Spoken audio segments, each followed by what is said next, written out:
Bonjour à tous. Au nom du Père et du Fils et du Saint-Esprit, la grâce de Jésus notre Seigneur, l'amour de Dieu le Père et la communion de l'Esprit Saint soient toujours avec vous. Soyez attentifs à la première lecture. C'est un moment important dans l'histoire de l'Église. C'est un basculement qui s'est passé là, à ce moment-là. C'est ce qu'on appelait le Concile de Jérusalem.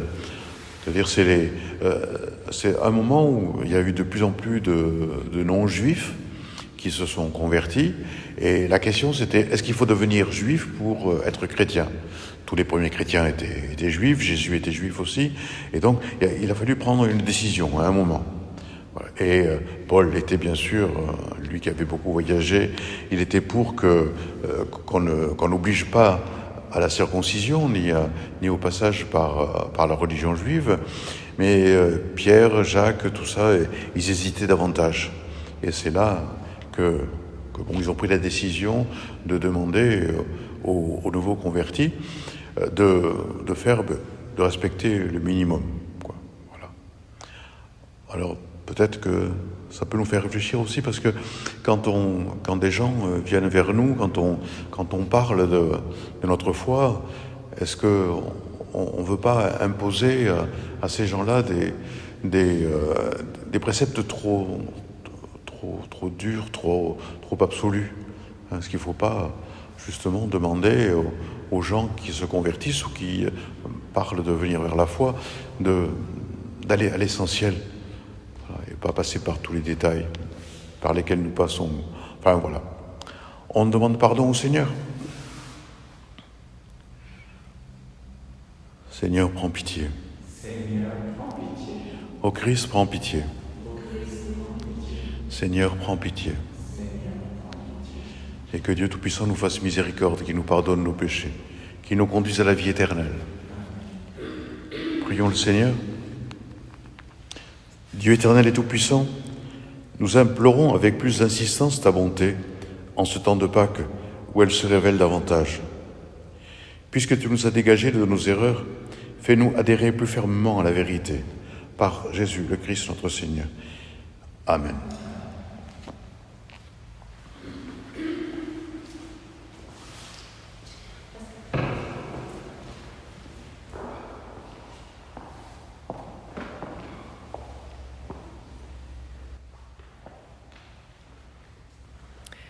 Lecture du livre des Actes des Apôtres.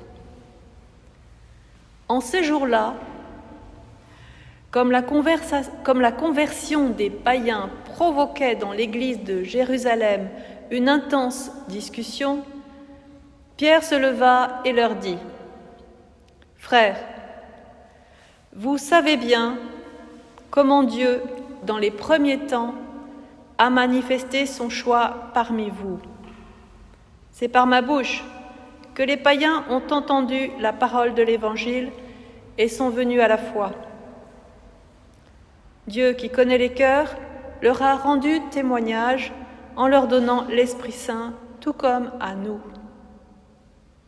sans faire aucune distinction entre eux et nous. Il a purifié leur cœur par la foi.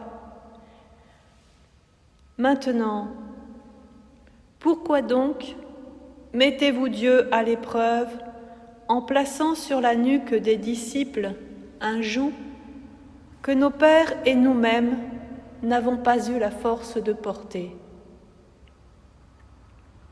Oui, nous le croyons. C'est par la grâce du Seigneur Jésus que nous sommes sauvés. De la même manière que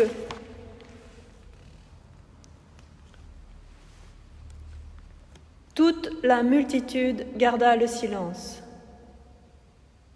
Puis on écouta Barnabé et Paul exposer tous les signes et les prodiges que Dieu avait accomplis grâce à eux parmi les nations.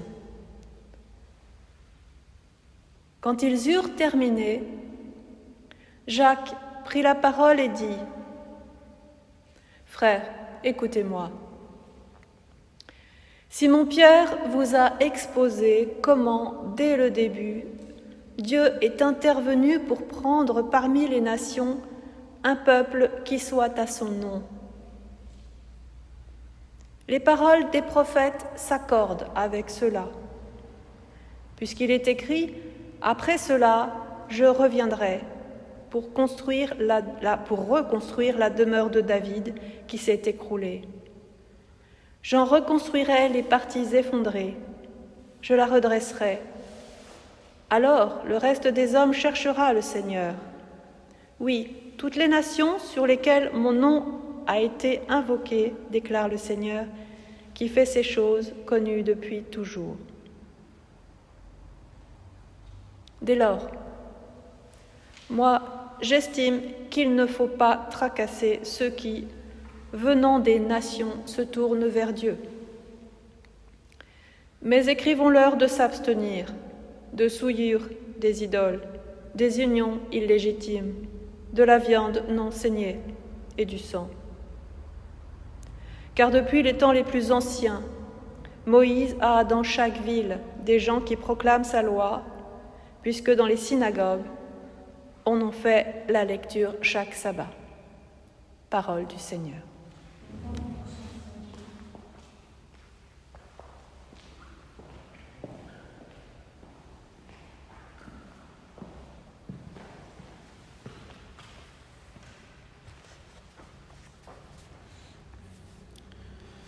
Racontez à tous les peuples les merveilles du Seigneur. Racontez à tous les peuples les merveilles du Seigneur. Chantez au Seigneur un chant nouveau. Chantez au Seigneur, terre entière. Chantez au Seigneur et bénissez son nom. Racontez à tous les peuples les merveilles du Seigneur. De jour en jour, proclamez son salut. Racontez à tous les peuples sa gloire, à toutes les nations ses merveilles. Racontez à tous les peuples les merveilles du Seigneur. Allez dire aux nations, le Seigneur est roi.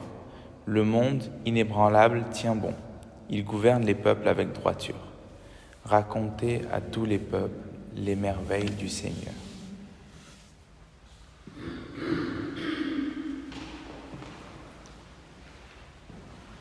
Alléluia, Alléluia, Alléluia. Mes brebis écoutent ma voix, dit le Seigneur. Moi je les connais et elles me suivent. Alléluia, Alléluia, Alléluia. Le Seigneur soit avec vous. Évangile de Jésus-Christ selon saint Jean. En ce temps-là, Jésus disait à ses disciples, « Comme le Père m'a aimé, moi aussi je vous ai aimé. Demeurez dans mon amour. Si vous gardez mes commandements, vous demeurerez dans mon amour. Comme moi, j'ai gardé les commandements de mon Père et je demeure dans son amour. Je vous ai dit tout cela pour que ma joie soit en vous et que votre joie soit parfaite. » Acclamons la parole de Dieu.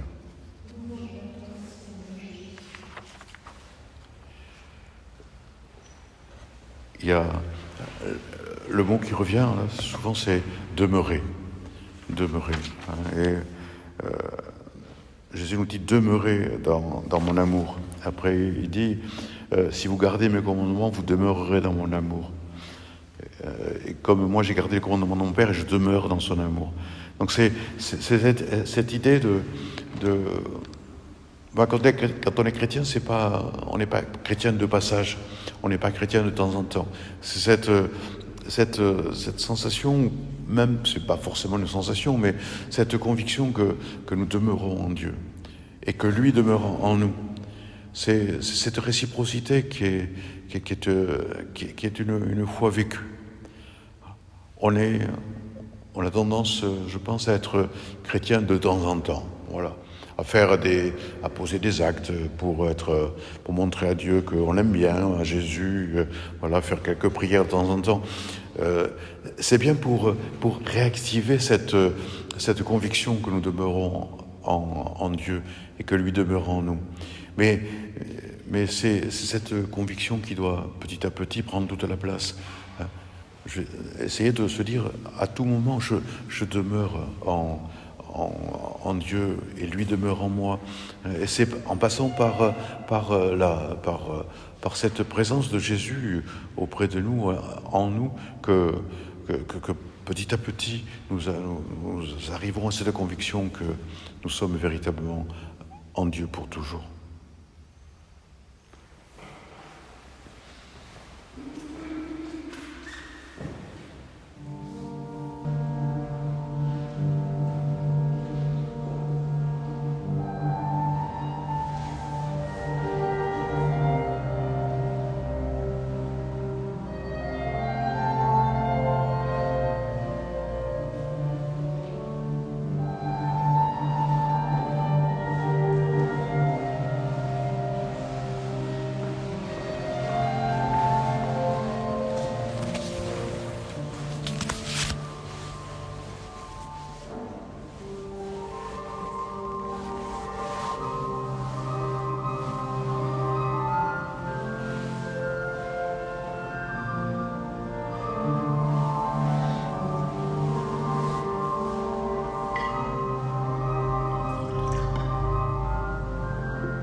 Prions ensemble au moment d'offrir le sacrifice de toute l'Église.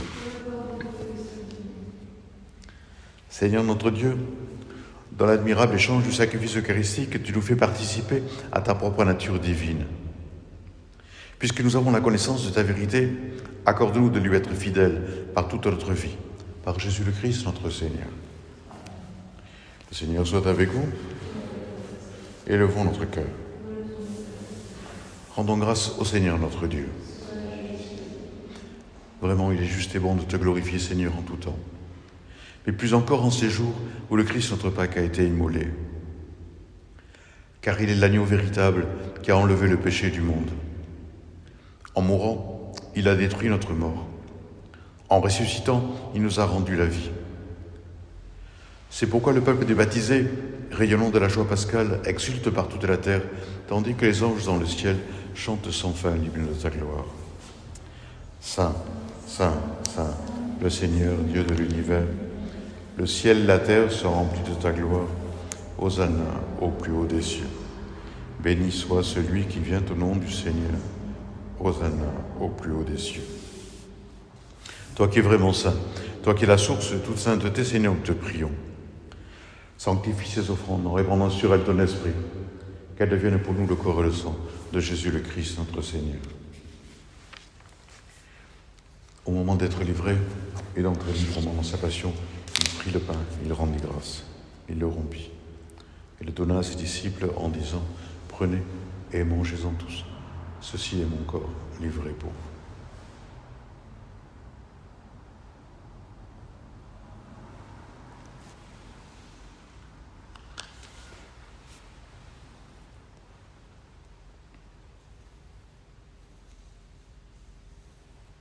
De même, à la fin du repas, il prit la coupe.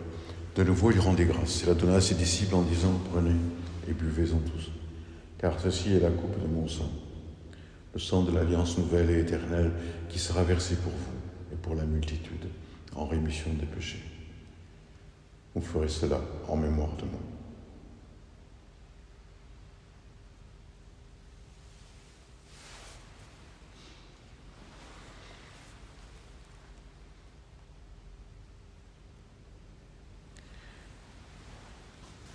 Il est grand le mystère de la foi. Nous proclamons ta mort, Seigneur Jésus. Nous célébrons ta résurrection. Nous attendons ta venue dans la gloire. Faisant ici mémoire de la mort et de la résurrection de ton Fils, nous t'offrons, Seigneur, le pain de la vie et la coupe du salut. Et nous te rendons grâce car tu nous as choisis pour servir en ta présence. Humblement, nous te demandons qu'en ayant part au corps et au sang du Christ, nous soyons rassemblés par l'Esprit Saint en un seul corps. Souviens-toi de ton Église, répandue à travers le monde. Fais-la grandir dans ta charité avec le pape François, notre évêque Jean-Paul, tous ceux qui ont la charge de ton peuple. Souviens-toi aussi de nos frères qui se sont endormis dans l'espérance de la résurrection. Nous prions tout spécialement aujourd'hui pour Geneviève Vieux, dont les obsèques sont célébrées actuellement.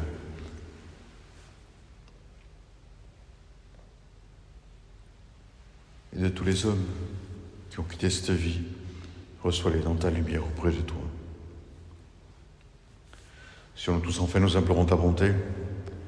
Permets qu'avec la Vierge Marie, la bienheureuse Mère de Dieu, avec Saint Joseph son époux, avec les apôtres et les saints de tous les temps qui ont vécu dans ton amitié, nous ayons part à la vie éternelle et que nous chantions tes louanges par Jésus-Christ, ton Fils bien-aimé.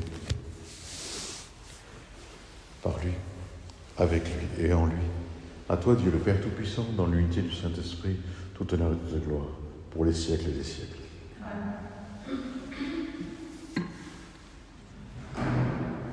C'est Jésus qui nous donne accès au Père. À nous de faire attention à ne pas mettre des barrières supplémentaires pour les gens qui viennent vers lui.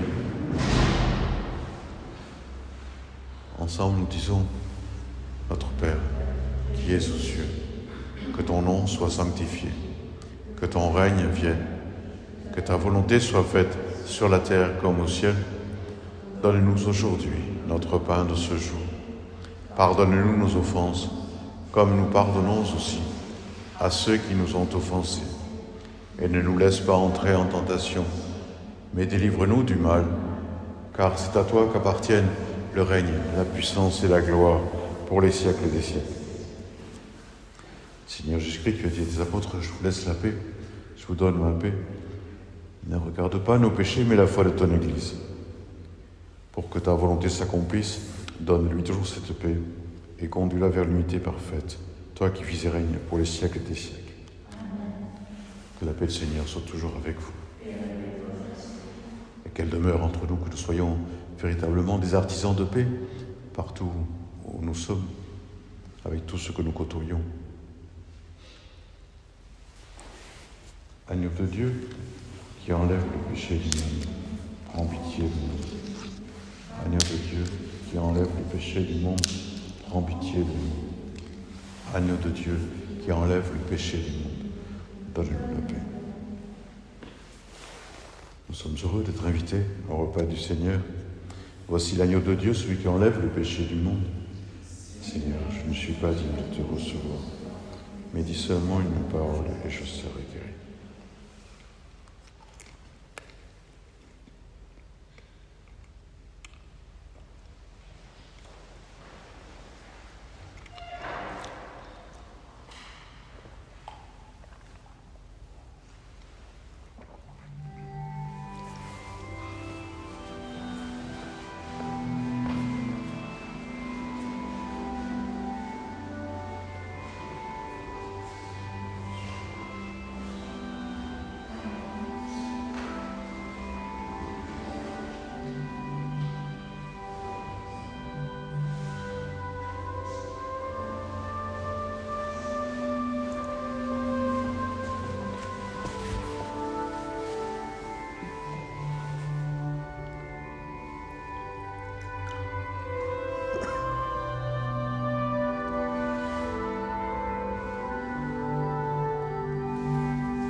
Prions ensemble.